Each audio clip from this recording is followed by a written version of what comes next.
Hey guys, how's it going? I'm Duke of Italy, your favorite lo-fi music YouTuber, and welcome back to another quick little video here. I didn't want to do anything too crazy.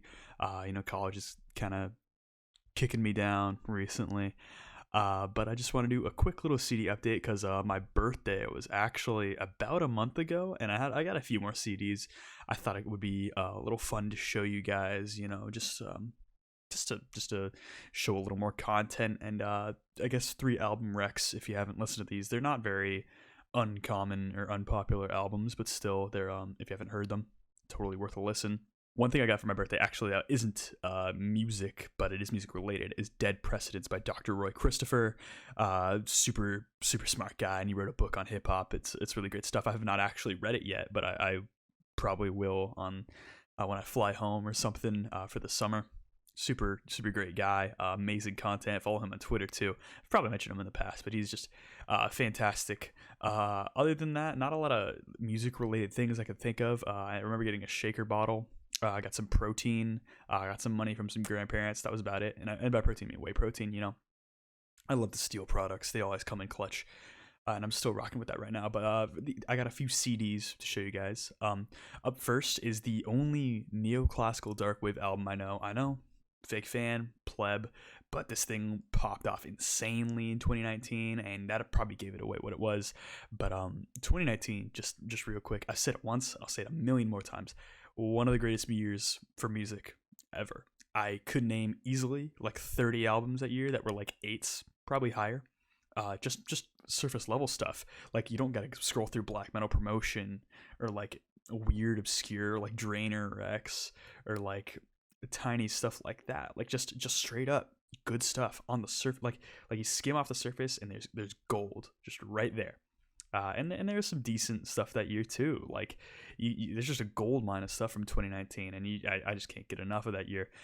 This might be my favorite album that year. There are a couple black metal albums that year that I find just incredible. Miss Birming or Miss Sherming being one of them. The other one being this other album that I might show right here.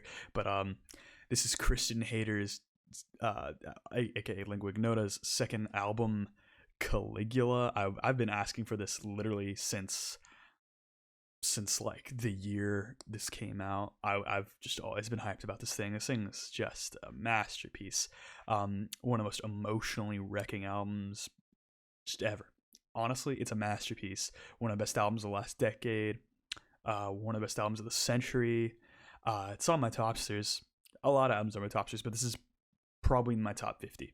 This other album is the universal introduction to post-punk, and it's better than the band's second album, and you could fight me on that. I think Closer is good.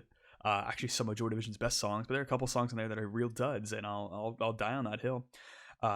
This is the deluxe edition of Unknown Pleasures by Joy Division, and I know it's really late for me to get this one, but I wasn't too attached to it when I started listening to music, and I listened to this thing super early on, but then I did like a re-listen later, then I did another re-listen later, and then it finally clicked for me, because I didn't start off liking post-punk, and even now post-punk, it really depends on the nature of post-punk that's delivered to me, because there's more flashy post-punk that's not really my thing, and also post-punk can have such a wide definition in the first place, but Ian Curtis just killed it on this whole thing with his vocals. The bass work is legendary, even though it's not that complex. Some incredible songs, easily influencing bands like Swans. Funnily enough, even though Swans is totally post rock, even. And even influencing more contemporary groups like Shoo Shoo, which I find kind of funny. And actually, there's a live show where Shoo Shoo was with, I think, Deerhoof, and they just covered the entirety of Unknown Pleasures, which was probably a real treat to see live, which I hope I can see them someday. But if you haven't listened to Unknown Pleasures at this point, like, this should be one of the first albums you listen to just to get into music. It's probably once you get a general idea of like some things that you like, diving into the dark stuff, start with this. This thing on CD, that stereo cut is even more atmospheric, and it's as draining as it gets. I don't know how. Also the the live show on here is really nice too. I think it was an excellent edition, and this is one of the better deluxe editions I own or have listened to. And finally, a little bit of a climactic ending here because I'm actually really excited that I have this. I like King Gizzard and Lizard Wizard. Good band. This isn't leading to another band, but this is a King Gizzard album. It's my second one. This is my personal favorite from theirs, but it's not an official King Gizzard release. This is a bootleg, and if you look up this album and you look up the for shopping, you'll find the cheapest version is this. This is Polygon Dwanaland. You probably can't see it super well, but it says Historia de la Música Rock. Number 201. This is number 201 in the series. This is a CDR actually, which CDRs, when you look at like demos from bands and stuff like that, they're really interesting collector's items, especially if they have any like memorabilia there, like extra recordings or like signed stuff or like demo versions of songs that are big later. Like I think Dunkelheit by Burzum was on like some really early recordings, but I'm not really sure. But this is really funny because the bottom here, I don't know if you can see, it just says King Gizzard. It doesn't say King Gizzard and Lizard Wizard, it's just King Gizzard. The back here has a track list it's the same track list, except the 11th track is, and let me see if I can pronounce this correctly, Hell's a Poppin' apostrophe Full Blown Polyrhythmic Chaos in Perfect Order Mix, remixed by Malcolm Tent, exclusive to compact disc. It's awful. The remix is awful. I'll be honest. I've listened to it. I'm just it's practically a noise track. I'd rather listen to noise, honestly. It's just very lacking in any cohesion. You can pick out like a couple textures, but like even for someone, and this is pretentious of me, like and a little bit braggadocious even, but even with someone as like refined an ear for picking out textures, because I listen to noise music on occasion, so I'm just like, ooh, that's a nice texture, that's a really nice texture. Just not a lot sticks out in that track. Other than that, shockingly enough, despite how insanely cheap this looks, killer album overall. First of all, this is one of the better albums of the 2010s actually.